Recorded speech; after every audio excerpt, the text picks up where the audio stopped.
The Manipur High Court disclosed its employment of artificial intelligence technology, specifically ChatGPT, in resolving a significant service matter, namely MD Zakir Hussain versus State of Manipur.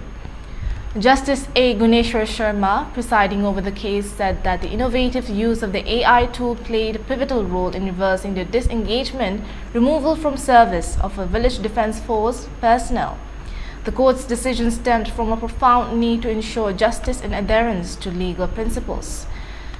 The judicial process took place as the court initially sought clarification from the Government Council regarding the circumstances under which authorities could issue such disengagement orders.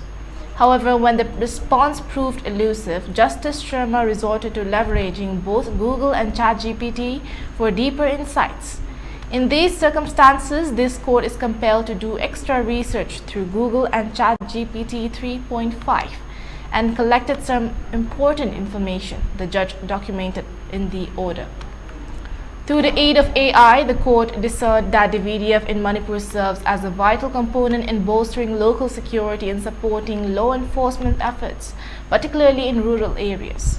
Constituted under the Manipur Police, the VDF comprises dedicated volunteers from local communities equipped to safeguard villages against various threats, including insurgent activities and communal tensions.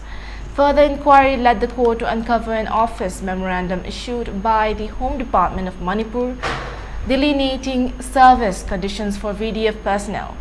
Notably, the memorandum mandated the issuance of a show cause notice to VDF members to elucidate any charges brought against them.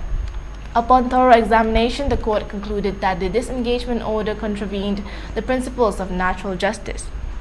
Consequently, it decreed the immediate reinstatement of the petitioner, marking a significant legal precedent in service matters. Advocate Ajmal Hussain represented the petitioner, while Government Advocate Shyam Sharma appeared on behalf of the state.